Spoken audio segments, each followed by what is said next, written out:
ANMR ನ್ಯೂಸ್ಗೆ ಸ್ವಾಗತ. ದ್ವಿಚಕ್ರ ವಾಹನಕ್ಕೆ ಕಾರು ಡಿಕ್ಕಿ, ವಾಹನದಲ್ಲಿದ್ದ ದಂಪತಿ ಸಾವು.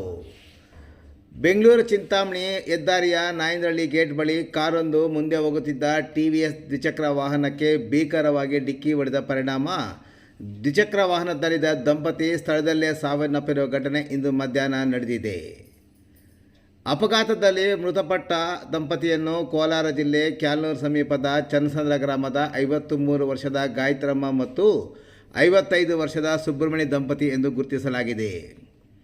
ನಾಯಂದಹಳ್ಳಿ ಗ್ರಾಮದಲ್ಲಿ ಇತ್ತೀಚೆಗೆ ನಿಧನರಾಗಿದ್ದ ನಾಗರಾಜಪ್ಪ ಎಂಬುವರ 41ನೇ ದಿನದ ಆರಾಧನಾ ಮಹೋತ್ಸವವನ್ನು ಇಂದು ಹಮ್ಮಿಕೊಂಡಿದ್ದು, ಸದರಿ ಕಾರ್ಯಕ್ರಮದಲ್ಲಿ ಭಾಗವಹಿಸುವ ಸಲುವಾಗಿ ದಂಪತಿ ದ್ವಿಚಕ್ರ ವಾಹನದಲ್ಲಿ ನಾಯಂದಹಳ್ಳಿಗೆ ಬರುತ್ತಿದ್ದಾಗ ಗ್ರಾಮದ ಗೇಟಿನ ಬಳಿ ವಾಹನವನ್ನು ತಿರುಗಿಸಿಕೊಳ್ಳುತ್ತಿದ್ದಾಗ ಹಿಂದುಗಡೆಯಿಂದಲೇ ಬಂದ ಕಾರಿನ ಚಾಲಕ ಅತಿವೇಗ ಮತ್ತು ಅಜಾಗರೂಕತೆಯಿಂದ ಚಾಲನೆ ಮಾಡಿಕೊಂಡು ಬಂದು ಇವರ ದ್ವಿಚಕ್ರ ವಾಹನಕ್ಕೆ ಡಿಕ್ಕಿ ಹೊಡೆದಿದ್ದ ಎನ್ನಲಾಗಿದೆ.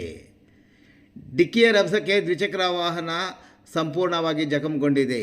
ಕಾರು ಸಹ ಜಖಂಗೊಂಡಿದ್ದು, ದ್ವಿಚಕ್ರ ವಾಹನದಲ್ಲಿದ್ದ ದಂಪತಿಗೆ ತಲೆಗೆ ತೀವ್ರ ಪೆಟ್ಟು ಬಿದ್ದು ತೀವ್ರ ರಕ್ತಸ್ರಾವವಾಗಿ ಸ್ಥಳದಲ್ಲಿಯೇ ಸಾವನ್ನಪ್ಪಿದ್ದಾರೆ.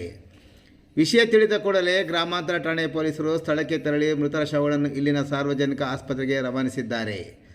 ಅಪಘಾತದ 2 ವಾಹನಗಳನ್ನು ವಶಕ್ಕೆ ಪಡೆದುಕೊಂಡಿರುವ ಚಿಂತಾಮಣಿ ಗ್ರಾಮಾಂತರ ಠಾಣೆ ಪೊಲೀಸರು ಅಪಘಾತ ಆದ ತಕ್ಷಣ ಕಾರಿನ ಚಾಲಕ ಪರಾರಿಯಾಗಿದ್ದು, ಅಪಘಾತ ಸ್ಥಳದಲ್ಲೇ ಬಿಟ್ಟು ಪರಾರಿಯಾಗಿದ್ದ ಕಾರನ್ನು ಮತ್ತು ದ್ವಿಚಕ್ರ ವಾಹನವನ್ನು ವಶಕ್ಕೆ ಪಡೆದುಕೊಂಡು ಮುಂದಿನ ಕ್ರಮ ಕೈಗೊಂಡಿದ್ದಾರೆ.